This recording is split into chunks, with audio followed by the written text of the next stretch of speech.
What's up, everybody? My name is Jonathan Granja. I'm here with Breaking RoCo and Kendall Cudd. We've been so excited to get this interview, and I'm so excited to have her time. Kendall Cudd is 26 years old from Forest City, North Carolina. 2017 graduated from Crest High. She was a part of the first a cappella group at Crest High School known as Tonal Spectrum. But most notably, we all know her from season 23 as she placed top 42. And even though we didn't get to air it, we were all so eager to know what it was like and what that experience was like. So I'm so happy that you're here. I'm so happy that you had some time to be able to speak with us. So first and foremost, how are you doing today? I am fantastic. How are you? I'm doing great. I'm so excited. Great. A little nervous, but we're here. We're in the moment. You know, we're gonna do it. I'm not. Shake it off. I'm not an interviewer. I didn't plan on interviewing, but there's nobody fit to do the job. But so we gotta do it. Yeah, we're locked in. We're like, so. First and foremost, let's talk about how your experience was like in American Idol. Like, just give me a quick little gist of like what that was like, because that's the main thing that people want to know is like what that experience was like for Kendall. Like, because we got to see small little tidbits, but like if you could just give us an overall summary of what that experience was like, how would you define that experience? Yeah, definitely. So, American Idol as a whole, it was fulfilling, it was rewarding, it was fun. I was able to go. I was really nervous going into it, how I was going to be in the rooms with so many different contestants, so many different artists that take their craft seriously. And when we arrived in New York for my initial audition, we were in Madison Square Garden. So they auditioned in New York, Nashville, and LA. So I would say like there was around 84 people in New York that were auditioning. And from the very first conversation, the very first little group that I started to talk to, I was just immediately cracking jokes. And that's kind of just what I did from there on out. I was going up to people that were sitting by themselves and I was connecting them with other people sitting by themselves. And I was forcing connections. I'm really not a shy person. And I was able to just be myself, and everybody there just loved me for it. And I thought that was beautiful. They thought my accent was hilarious, especially because I don't sing country music. Everybody was like, oh, you sound like Dolly Parton. And then would go on to ask me if I'm singing country. So that was funny. But I gained so much confidence. I gained so many really important connections. Artists and singers that I still keep up with to this day. And I just gained so much from Idol. I just gained, like, mentally, emotionally. It was the confidence, the biggest thing. I gained so much confidence from it. Being able to walk away from an experience like American Idol, I mean, even finishing top 42, I mean, that's a huge accomplishment.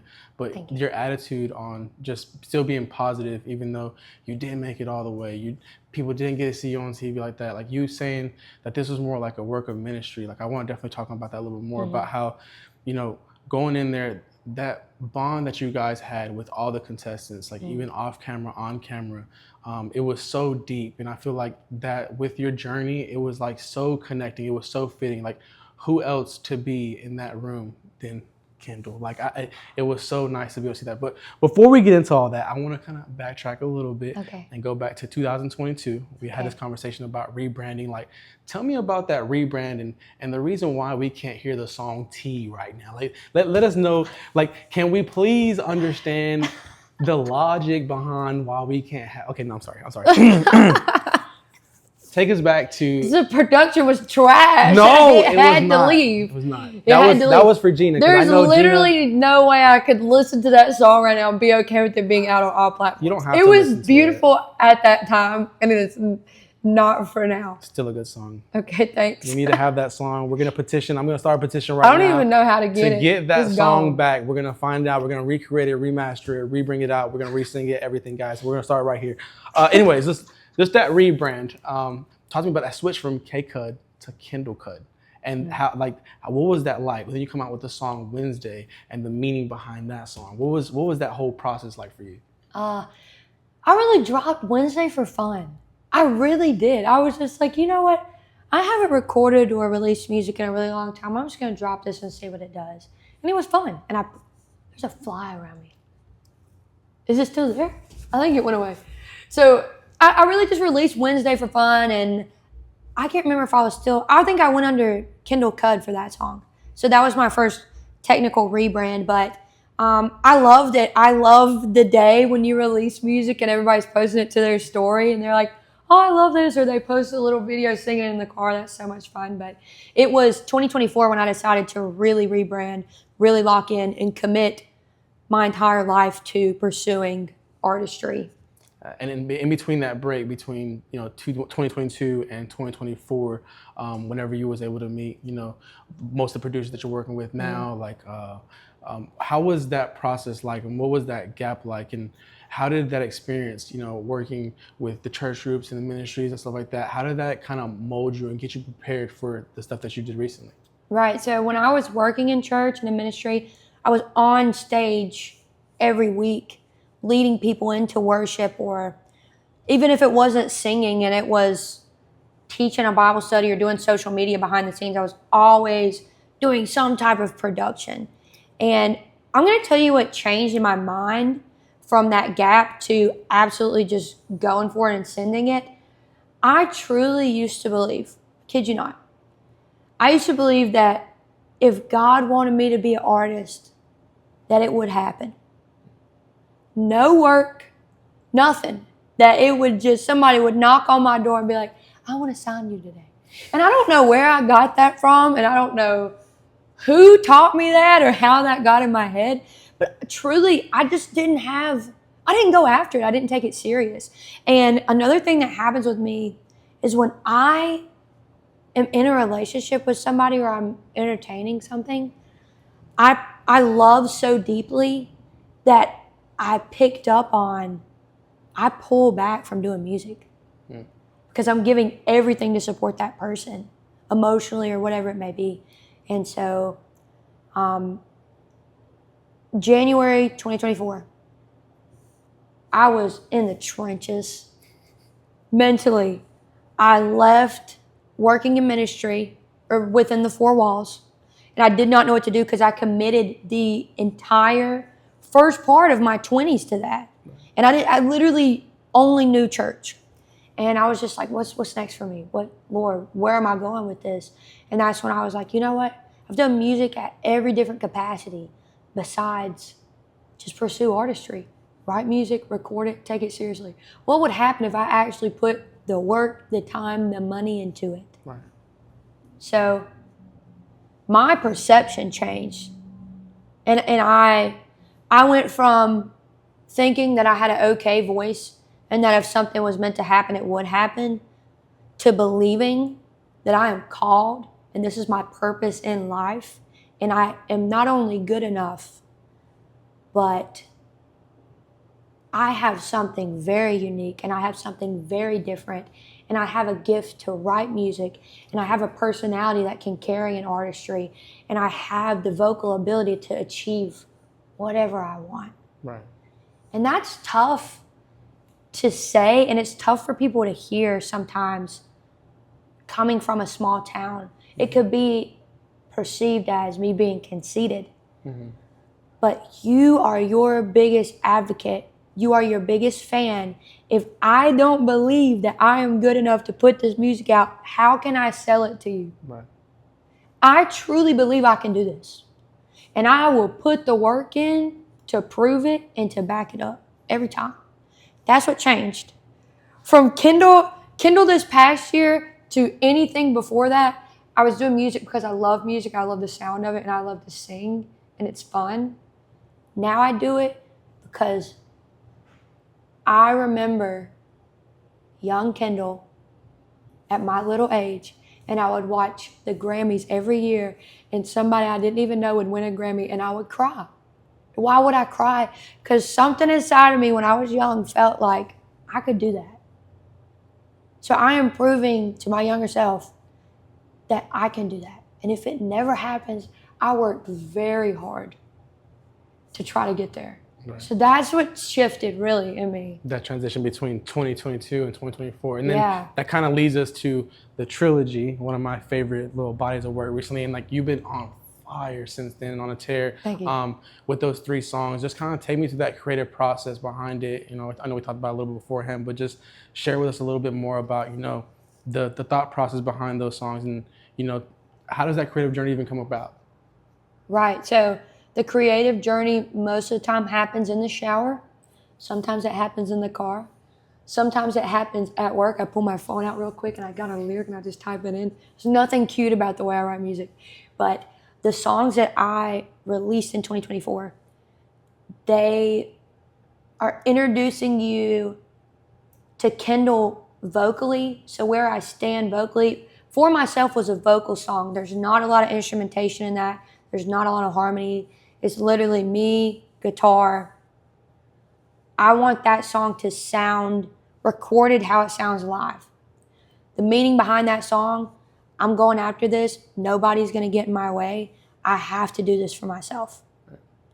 Nobody else can gain or benefit from me if I am not looking out for myself.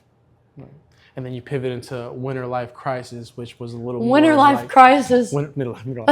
Quarter. I'm trying to mix them both together. Yeah, you are. The Quarter Life Crisis, which is kind of like more of, like you said, like it was like chaotic, and even the way that came about, I feel like it's such telling to the song and the topic behind the song. Like, tell me a little more about that song and like the thought process behind that. Yeah. So I actually wrote Quarter Life Crisis as a slow song.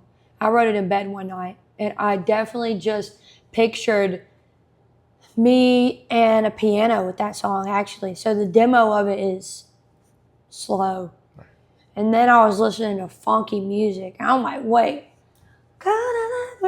And I started grooving to it. I'm like, no, this would be fun if it was kind of funky. And so everything following, so For Myself, acoustic, Quarter Life Crisis, funky, upbeat, Winter Will Eat Us Alive, R&B, soulful, smooth. 3 very different songs showcasing what I can do. And then Naive comes into the picture. Naive has like a heavy guitar on it. I mean, it's not a rock song, but it's almost like a rocky pop. That's not a thing, but we will not get into subgenres right now. Yeah. Ugh. But what I love about these 4 songs is they are so different from the next. And I just, when you look up Kendall Cudd and you run through my catalog, I want it to be entertaining. And I think the one thing that they all have in common, they sound like Kendall songs to me. Like, I want my identity to be shown in all of my music, no matter what genre it is. I want it to feel like a Kendall song. And these all feel like Kendall songs to me. Right. And then even after ending it with Naive, here lately you've been previewing a couple of different songs and a couple of different projects you've been working on. So tell me about, that process, and like, what do you feel like, what are some plans that you have? Can we expect an album soon, or is there some live performances coming up? Mm-hmm. So the producers I'm working with right now, Jen and Steven, they're a couple. I love them very much. They feel like family to me. They really push me outside of my comfort zone when it comes to recording in the studio. When I want to stand in the studio and I want to belt and I want to sing emotional songs, because that's really my bread and butter, is emotion. And with this raspy tone that I have, like, I can crack and I can really pull. Sometimes I sing, sometimes I'll sing a song that I can't even personally relate to, but when I dial in, it will become so emotional to sing the song that it will make me emotional, even if I don't personally relate to it, because I'm singing somebody else's story. But what I love about these producers, they know what I'm comfortable with. They know that I can stand in there. They know that I can belt and that I can pull the emotion. Then they push me to make a pop song, or they push me to, I call it a 30% song. 30% singing is when you're storytelling and I'm not giving everything vocally that I can, but it's light and it's easy to listen to. Right. What I've learned from them is, well, I don't want to say what I've learned from them, but what they have taught me and reminded me is that the people that consume my music, not everybody is obsessed with vocalists, how you and I may be. So if I'm obsessed with vocalists, I want to hear somebody sing to the absolute top of their range. I want to hear you riff and run up the scale. I love that. Some people don't want to hear that. And you just have to accept it. And so I want to make music for everyone. I want everybody to be able to listen to my music and think that it's palatable. Now, some people aren't going to like it. That's okay. But I want to have a little something for everybody. And my producers that I'm working with now, they push me to do that. And it challenges me. And I love to be challenged when recording a song. And I'm studying pop. And where I don't really listen to pop in my free time, I would say pop is the most difficult genre to record and to master because it's so specific and it's so technical. And pop stands for popular, and pop songs top the charts, and songs that top the charts have to be universal when it comes to who can relate to it, and songs that top the charts are so detailed in the cadence and the melody and what's stuck in your head and the title of the song. There's so much that goes into pop music. And I'm so intrigued with it right now. That's awesome. I didn't really ever think about pop in that way, but it's like, pop is always changing. So, I mean, a lot of us look at like, pop is like, the most generic. That's the mainstream. That's what's on the radio and stuff like that. But pop, it's really like, it's the defining music, the defining genre of our time. It's what, like you say, what is most relevant, what encapsulates the universe. Like, it might not be everyone's cup of tea, but it's everyone's cup of tea. Does that make sense? Like, yes. Somebody's listening to it and it's working. Statistically putting it on the charts. Right. Let me try my biggest fear is that I'm not recording. Jeez. I'm driving me nuts. Yes, we're good. You are not even in this. No, I'm on that one. Oh. So we have one where it's us outside, but when you start talking, I want it to be just you. Cause girl. Okay, fine. Me Please as stop. the host, I'm just. But that wide angle one, it's got both of us sitting down. Okay, cool. It'll be cool. But just when you talk and you get into it, I want to be able to see like they're talking to you. So, Okay. So I haven't even been reading this. I don't even really need these notes. I'm a fan. So at this point, we're just gonna ask questions from the heart. In that break between in that break between the trilogy and Naive. A lot of people don't know that was when you had went out for the American Idol filming. So I really want to touch bases on that and that experience. So you got some advice from Jelly Roll himself on how you can relate to the audience and stuff like that. Like, how did that piece of advice stick with you? Like, and does that still kind of resonate with you a little bit? Yeah, that was such a cool night. It was a crazy night. So I made it to 3 rounds in Hollywood. The second round is called the Showstopper round. And 62 contestants perform in one day. So we're waking up at 5 a.m. Our call time is 7 a.m. 62 contestants perform. They send some people home. That night, I'm talking like 10 o'clock. They send some contestants home. They put 4 straight to the top 24. And then they tell us that night that we are now competing in the head-to-head round. We're picking our partner and song that night to perform it the next day. And then boom, Jelly Roll has entered the chat. So all I remember doing that night was just looking around like, what is going on? And that was really stressful. It was a long evening. We're running on no sleep, but at the same time, this is a competition lock-in. So what you do? So I picked my partner. Her name is Brooke. She's from Wilmington, North Carolina. We thought we were going to do Amy Winehouse, Janis Joplin, because we both have raspy voices. Then, boom, they flip the signs around. You have 30 songs to choose from. Wow. So we chose Too Sweet by Hozier. Not really what I wanted to do. Very wordy. Only know the hook. Jelly Roll comes up to us, and he says, the cool thing about y'all's voices is you both sound like gravel. It's just 2 sides of the road. He looks at my partner. He's like, you've got the smooth gravel, and Kendall, yours is like rough gravel. And I remember just looking at her, and I was like, what an analogy that was. I will never forget that somebody comparing my raspy voice to gravel. Gravel road to dirt road. Jelly Roll is truly the most genuine guy on and off camera. Like, he was giving advice, pouring into these contestants, no camera in his face, just for fun. Right. Because there's a lot of times you're on camera, and then the second that camera cuts off, different person. We part ways. He was not like that. He is an incredible mentor. Seriously. It's amazing. Is there any more experiences that you can share, like that kind of had, like, stuck with you? Obviously, we talk about your faith and spirituality and stuff like that. And like I said, I feel like season 23, if anybody watches it, even from the outside, like if you even catch a glimpse of it, you can see that spirituality and that support between amongst contestants was so like strong. It was so present, especially like watching your story and trying to keep up with it. Like the way that you guys kind of just embrace each other. I feel like in most competitions and most contests, people were really standoffish. And like you said, like you was going around and forcing conversations and forcing people to talk and forcing that connection. I feel like that's so unique. Like, explain to me a little bit more about, like, give us a little more insight on that connection that you guys all had as contestants. Yeah, I truly met some of my best friends through that experience.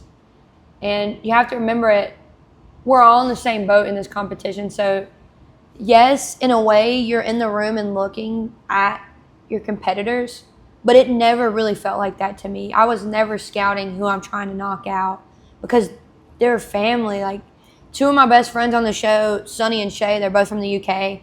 And I remember the night that I was eliminated, I kind of felt it coming, but I wasn't upset that I was out of the competition. I was upset that I was leaving these people and they're no longer going to be up the road for me. My roommate, Santina, she's from New York. She goes to the University of Miami. Santina's not up the road. My UK friends are not up the road. And I remember walking into the holding room after we had just got the news, and Sonny and Shay both came up to me and just bear hugged me, and I sobbed. I just lost it. I'm like, please get off of me. I have to go do an interview. They're like, no, just sit in it. Just sit in it. And it was just, it's family. Like, we still talk to this day. A bunch of the contestants, if you look on my social media, the people that keep up and they support and they comment are contestants from American Idol. Like, I made lifelong friends in this experience. And something else that I want to talk about kind of behind the scene, probably my favorite part of the entire competition, because there's so much to share, but the very first round of Hollywood Week, it's 150 contestants. It's arena round is what they call it. So all the contestants are in the arena watching you perform. They call your name at random. So you hear your hometown and then your name, and then you go to the stage. You're this close to the person beside you. You literally feel the body heat from them. Is how tight we are tucked in here. And so the very first day, I'm going to call it around like 4 o'clock. We'd been going since 8 a.m. I hear, from Forest City, North Carolina. And I heard Forest, and I was like, yeah, that's me. So let me back up a little bit. This whole process is extremely nerve-wracking. And the nerve-wracking part to me is not the stage, it's hurry up and wait. The whole process is hurry, and then you sit here for hours before you do anything. And so prior to this part of Hollywood, they have you in the lobby 150 contestants deep for like 2 hours, and you're just scouting everybody out. I'm going up to people, I'm like, hey, are you comfortable with your song? They're like, yeah, I feel good. I'm like, oh, I don't feel good about it, so I'm glad you do. And in that moment, that's where I'm like, okay, everybody here is confident, they're locked in. I am going home today. I'm going home today. Told my parents, don't come to Hollywood. I'm getting cut first round. It's fine. Exposure. We're all good. So I hear Forest City, North Carolina. I run out to the stage. All of my friends are sitting in my section. We had assigned seats. And Sonny and Shay are right in front of me. So they went nuts when they called my name. I'm not even kidding, because I'm sitting here joking the whole time. They had me mic'd up for 3 hours, and there's no way they could use any of that content because I was just acting a fool. And I crack even more jokes when I'm nervous. So it was awful. Anyways, I hear Forest City, North Carolina. I run out on stage. I have to do 3 things. I have to introduce myself, tell a fun fact, and explain why I think I'm the next American Idol. I didn't prep any of this because I'm just going to go with the flow. I'm Kendall Cudd. A fun fact about me is I love to talk. I love to meet people. And normally, when I meet somebody, I ask them what their top 3 favorite movies are. The judges thought that was hilarious. Why do I think I'm the next American Idol? At this point in time, I don't think I'm the next American Idol. I didn't say that on the microphone, but I don't think, in this room, I don't think I'm the next American Idol. I didn't go into this thinking I'm the next American Idol. I just wanted to be a part of the competition. I said, I think you should make me the next American Idol because this competition is going to be very boring with no jokes if you cut me. Then I go on to sing River by Leon Bridges. And I stood there and I just sang it. I rehearsed that song 12 times. 6 times I killed it. 6 times it was trash. So it was going to go one way or the other. I was just going to go for it. I stood there. I sing River. I open my eyes up after the last note. Oh, it gives me chills like talking about it. And all 3 judges were standing on their feet. And everybody in the arena were standing on their feet. And so I got a standing ovation. The feedback was, Luke Bryan gave me a no in my audition. And they're looking at the paper, reading over it. He's like, I got it so wrong. You are exactly what this competition is looking for. He's like, whole package, your tone, your emotion, your personality. And when I tell you, like, I gained confidence through American Idol, I walked off of that stage that day and I just cried. Like, I could not believe that just happened because, and you know what's crazy too? I didn't think I did that good on that performance.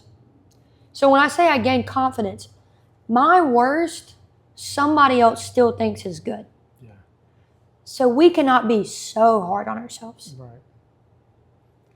That's such a great experience. I mean, I feel like getting that standing ovation, I mean, even that whole experience, I mean, that's got to be something that's breathtaking for you. Like, from the whole thing, I know you're still very grateful and appreciative of it, but like, what do you feel like you pulled the most out of that whole experience through American Idol? The biggest thing I gained from it was confidence in my voice, not confidence in trying to be somebody else, not confidence in who I am as an artist. This is not an artist competition. This is a vocal competition that you are judged strictly just by your vocal. You can have an off vocal day. You can't have an off vocal day in a vocal competition. So I'm confident in my music, in my songwriting, in my artistry. I was not that confident in my vocal ability. And I gained confidence in my vocal ability. And I feel like that is carrying into what I'm doing now as an artist. Because now, from this experience, I believe you can put me in the studio with the big dogs. And you can put me in the rooms, the songwriting rooms, with songwriters that have been doing this for years and years and years. This is my first year, and I'm going to stand there, and I'm going to do what I do, and I'm not going to back down from it. So we got a couple of fan Q&As. Kendall was very nice to post a little Q&A earlier this week. So we have a couple of questions from the fans, and the first one, we have a couple of from Gina. So shout out to Gina Parker. Gina wants to know, what is your favorite obscure music?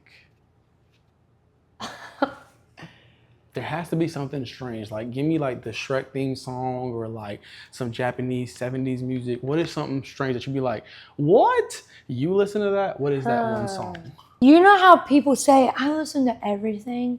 I literally listen to everything. So today, just today, I started off listening to Tate McRae and Ariana Grande. So I was on like dance pop. I went from dance pop to Sleep Token, which is experimental metal, and I landed on country. And I used to be a country hater, and I can't believe I put myself through that because country music is like some of the best songwriting. So I pull a lot of inspiration from songwriting. I'm gonna say maybe I'm trying to think of like what does not represent my music at all. The only thing I haven't been listening to a lot recently is hip hop. I haven't been listening to hip hop like that. I'm gonna say Sleep Token is probably. Have you ever heard of Sleep Token? No, I can imagine it though. I love McGee. Okay. Yes. Okay. So I truly am all over the place. Like, if it is pleasing to the ear, I will listen to it. Nice. Gina also wants to know, what is your favorite color? If emotion is tied to a certain color, what would be your favorite color? I don't really have a favorite color. This is my favorite color right now. I like to wear this color. Somebody asked me that the other day and I said brown. And I was like, oh, I can't say that. Does it kind of change on days? I think green is my most consistent color. Always. Okay. Let's see. Good question. Miranda wants to know, where do you find your confidence? Great question, Miranda. Believe it or not, I've not always been confident, but I have always kind of faked it. And the older I get, the more I become comfortable with who I am. And when I say comfortable with who I am, I don't just mean like, oh, this is the way I am, so be it. I like to grow and to work on things in areas where I feel like I could develop more as a person. But confidence is so attractive in a person in so many ways. And if you can sell me on who you are and stand true and strong on this is me, I don't shy away from a conversation. I can stand in this room and I'm not going to switch up whether I'm with millionaires or if I'm at my job at Copper Penny. That's powerful. So I can't expect people to perceive me if I'm not confident in myself. Right. And I think like what you were saying, like I feel like with this experience, not really find the confidence in your artistry, but it's kind of like, you know, they say like, you got to find your voice. It's almost like you found your voice. It doesn't mean like you found the style that you want to go in, but you found comfortability in your range. You found comfortability in the fact that, you know, Jelly Roll compares your sound or your style to a dirt road or whatever he might say, like that grittiness, that way that you're able to tap into an emotion with the range that you have. Even you can make yourself tap into that emotion you said, like sometimes because of how much you're able to believe and lead into that voice and stuff like that. So I feel like that's really amazing and a great question to answer about. That was a good question. So we have a question from Alexis. Alexis wants to know, who's your favorite coworker? That is not the real question. I swear it. Alexis, I'm putting her on the spot. I'm adding pressure. Who was your favorite coworker? Oh, Allison asked that question. Is it Allison or Alexis? I think it's Allison. I used to Allison, work with sorry. Allison wants to know, who's your favorite coworker? Oh, I could not answer that question. No, you gotta answer. I have so many coworkers. Did you see that the coworker in the back just popped her head out? No, I cannot answer that. No, I'm just kidding. She said she was kidding. I love my coworkers. Really, I love them. She was trying to put you on the spot. I know she was. Shout out to her. But no, she really wants to know, what is your dream collab? Like somebody who you really love to work with. Oh, that's a really good question. So growing up, my dream collab was always Justin Timberlake. Timbaland was one of my dream collabs, and I've connected with Timbaland. We haven't worked together yet, but I feel like we will one day. Who is my current dream collab that would make sense? Maybe Yeba, Alan Stone, Teddy Swims.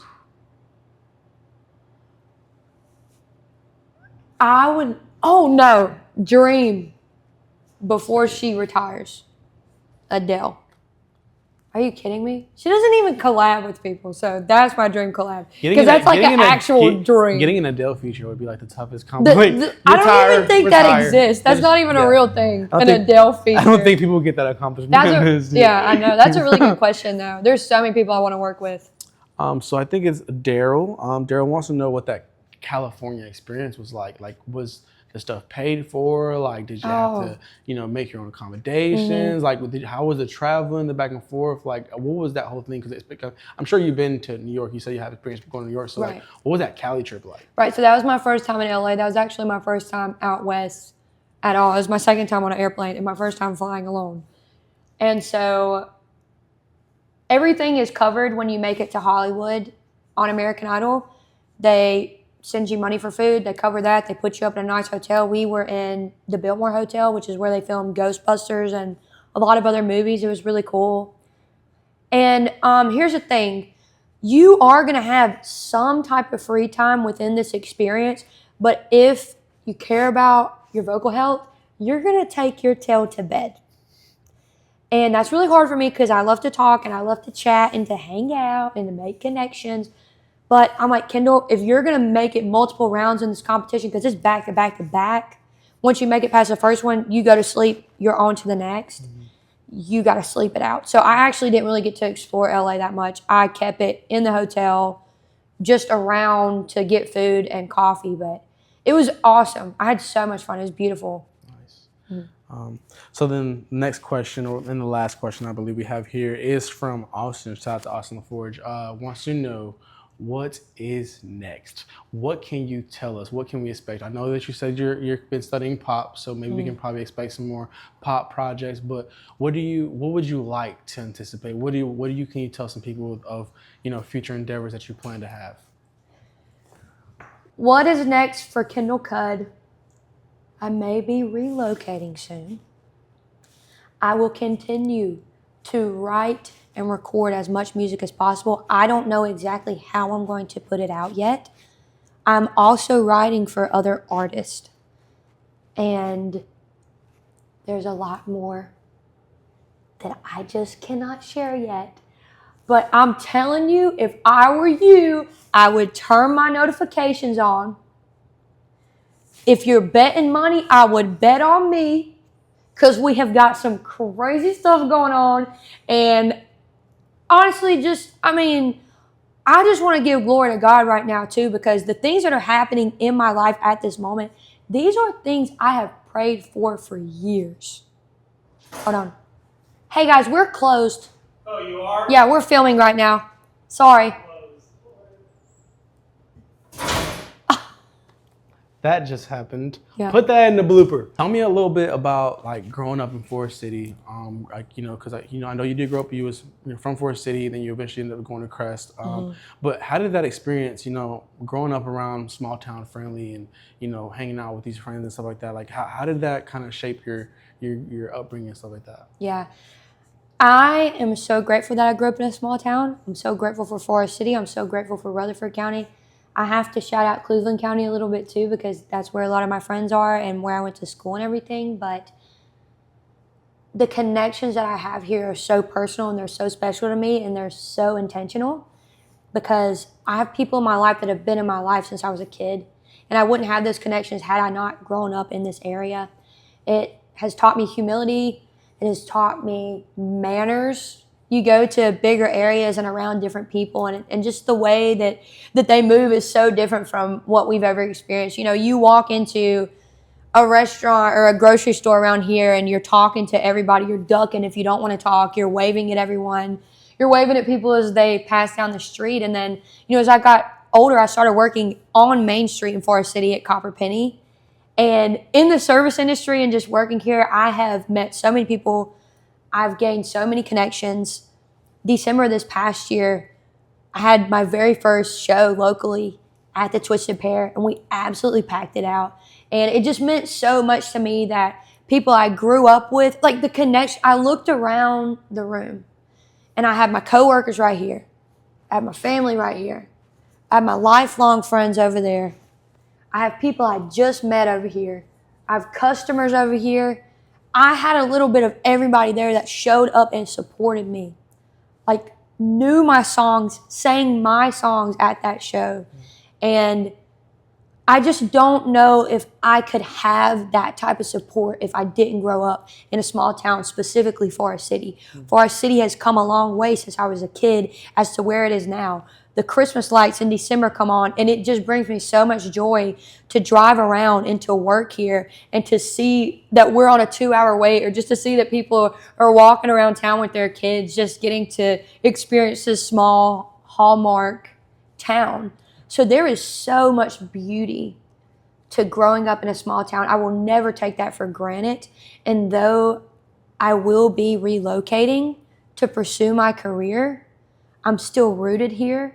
I still have a foundation here. I still have family and friends and a community to always come home to. And I am so appreciative of that. Nice. Well, everybody, this has been Breaking RoCo. We are here with Kendall Cudd, and I really want to appreciate you for taking your time to not only share your experience with us, but also share your upbringing, and then sharing some of your confidence and insight. I mean, I feel like some of this, even though I'm trying to interview you, I feel like some of the times you was talking to me, and like even just the way that you talk, you really speak life, not only into yourself, but into people around you. Like, the way that you believe in yourself, it really bleeds on the other people. I mean, I feel like, so I had a quote that came up to me. It's like, when God shines a spotlight on you, pull out mirrors to reflect those around you. And I feel like that's a perfect example of what we're trying to do here today. And you have such a bright light to you. And I hope that whatever endeavors, whatever contracts, whatever stipulations you go through, that still remains true, because you are such a blessing. That's make me emotional. Thank you so much. I hope you nothing but the best, and I thank you for having the time to come out and give us the interview that I'm so sure so many people have been waiting on. So I thank you. Appreciate you. Thank you for having me. Absolutely. Can we give it up for Jonathan Granja and what he is doing for breaking RoCo in Rutherford County? You are amazing. I've been following you forever. I'm so glad we got to connect today. Keep going. Keep being consistent. Consistency changed my life. Consistency on social media changed my life. I don't play about TikTok. I post on TikTok like this. Whether I want to do it or not, I get up, I record it. Sometimes I stock up and release it. And I have built a community and a following through that platform. And there are people that love what you're doing, and they're watching what you're doing. And this county and this area needs positive light on it. And you're doing that right now. And I'm so honored that you asked me to interview, that you didn't look over and then come to me 50 people later, that you were like, no, let me talk to Kendall. Thank you. I really do appreciate that. It means so much to me. And I am so excited about this, and I'm so excited about what you're doing. Well, thank you guys. That is a wrap. Shout out to Kendall. Ooh, I wish there was a crowd here. There's not a crowd, so I'm just going to clap it up for you. All right, thank you. I hope my double chin isn't in this.